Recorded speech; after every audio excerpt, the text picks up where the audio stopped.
Assalamualaikum warahmatullahi wabarakatuh. Perkenalkan, nama saya Kansanala Anjani dengan NIM 1203230038 dari Prodi Informatika Telkom University Surabaya. Pada video kali ini saya akan menjelaskan program yang telah saya buat menggunakan struktur data, yaitu single linked list pada modul ke-6. Baik, pada baris pertama dan kedua di sini kita seperti biasa menggunakan header file, yaitu includestudio.h dan includestudlib.h yang digunakan untuk supaya program itu dapat menjalankan input, output, serta untuk mengalokasikan memori.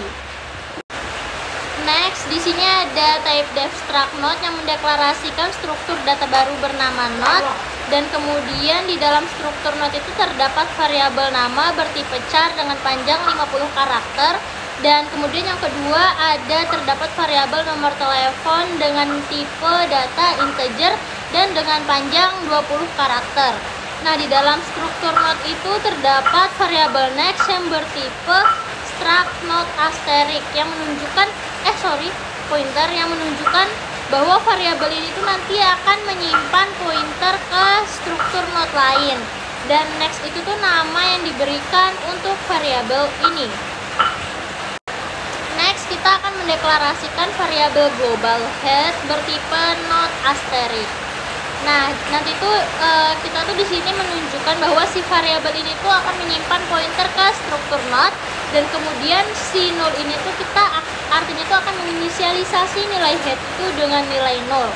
Nah, itu tuh null itu adalah pointer khusus yang menunjukkan bahwa tidak ada data. Jadi kita tuh menunjukkan bahwa pada awal program linked list itu masih posisi kosong. Next, kita akan mengalokasikan memori untuk node baru. Jadi di barisan ini tuh kita akan mengalokasikan memori untuk node baru dengan tipe node, yang dimana kita menggunakan malloc, dan size of node itu tuh biasa ya untuk mengalokasikan memori. Nah, nanti tuh hasil alokasinya itu akan disimpan di dalam pointer new node. Dan misalnya alokasinya itu gagal atau new node sama dengan 0, itu tuh dia akan lanjut ke langkah ketiga. Selanjutnya kita akan membaca inputan dari user.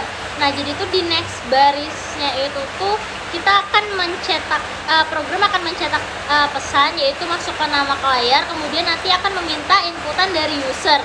Jadi nanti user akan menginputkan nama yang akan diinputkan di dalam program. Selanjutnya nanti itu sama juga untuk nomor telepon. Di next baris itu nanti user disuruhkan oleh program untuk memasukkan nomor telepon dari nama yang telah diinputkan. Selanjutnya untuk menambahkan node baru ke linked list yang baris new node, next sama dengan head itu tuh untuk mengatur pointer next pada node baru untuk menunjuk ke node yang sebelumnya ditunjuk oleh si head ini, dan akan menghubungkan node baru ke awal linked list. Nah, nanti baris head sama dengan new node itu tuh akan memperbarui pointer head untuk menunjuk ke node baru. Jadi tuh ini tuh menjadikan node baru sebagai node pertama di dalam linked list. Selanjutnya, ketika user telah menginputkan nama dan nomor telepon, kemudian program mengatakan bahwa inputan tadi berhasil dimasukkan di dalam program, maka akan keluar pesan yaitu kontak berhasil ditambahkan. Next, kita akan membahas fungsi search kontak. Jadi itu pertama-tama program itu akan meminta inputan dari user untuk memasukkan nama yang ingin dicari, dan nanti nama itu tuh akan disimpan di variabel nama. Kemudian setelah itu kita akan melakukan penelusuran linked list, yaitu tuh pada baris pertama, yaitu node pointer current sama dengan head. Di situ tuh akan membuat pointer current yang menunjukkan node pertama di dalam linked list atau si head itu. Kemudian kita menggunakan loop while yang dimana dia tuh akan berulang selama si current ini tidak menunjukkan ke 0, yang berarti masih ada node di dalam linked list itu. Selanjutnya di dalam loop itu sendiri ada baris if yang digunakan untuk membandingkan nama yang disimpan di node saat ini dengan nama yang dicari. Nah, kalau misalnya namanya cocok, itu tuh si strcmp stream itu tuh akan mengembalikan nilai 0, dan akan lanjut ke langkah ketiga. Nah, si baris current sama dengan current next itu tuh akan memindahkan pointer current ke node berikutnya di dalam linked list.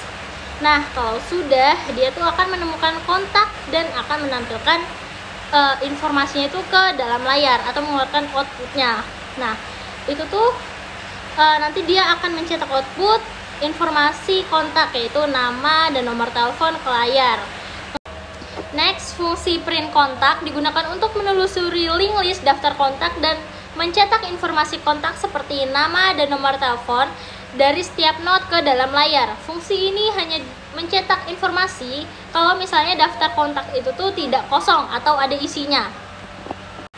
Kemudian di sini kita membahas si main menu. Jadi kita pertama mendeklarasikan dulu si integer pilihan yang digunakan untuk menyimpan pilihan user dari menu. Kemudian kita di sini menggunakan loop do while yang dimana loop atau si do ini akan terus berjalan hingga kondisi while itu tuh menjadi false. Nah, nanti tuh loop ini tuh akan terus berjalan sampai pengguna itu memilih pilihan untuk keluar atau menu 4. Nah, kemudian di dalam loop ini dia tuh akan menampilkan menu, yaitu kayak menu 1 menambahkan kontak, menu 2 untuk mencari kontak, dan seterusnya sampai menu 4. Nah, kemudian tuh nanti di sini tuh dia akan membaca inputan dari user juga. Nah, nanti dia akan meminta inputan dari user untuk memasukkan pilihan mereka. Kemudian tuh akan membaca inputan dari user dan menyimpannya di dalam variabel pilihan.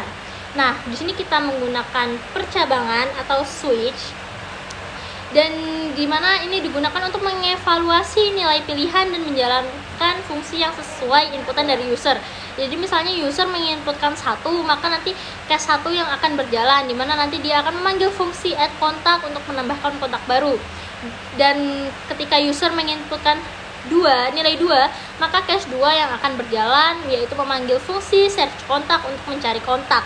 Kemudian ketika user menginputkan nilai 3, case 3 yang akan berjalan memanggil fungsi print kontak untuk mencetak daftar kontak. Dan case 4 untuk keluar dari program tersebut. Dan kemudian ketika user menginputkan nilai tidak 1, 2, 3, 4 atau seperti 0 ataupun 5, maka program akan mengeluarkan pilihan tidak valid. Nah, nanti tuh loop dual ini akan terus berjalan sampai user menginputkan angka 4 kan. Nah, setelah itu kita akan masuk ke menu utama, dimana di sini kita memanggil dulu si fungsi utama, yaitu main menu, untuk menampilkan menu dan akan menangani pilihan dari user.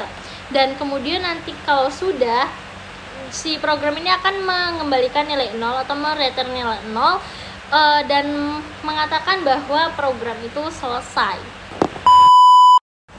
Baik, berakhirlah sudah penjelasan program dari saya. Apabila terdapat kesalahan dalam menjelaskan, saya Kansanela Anjani meminta maaf sebesar-besarnya. Terima kasih. Wassalamualaikum warahmatullahi wabarakatuh.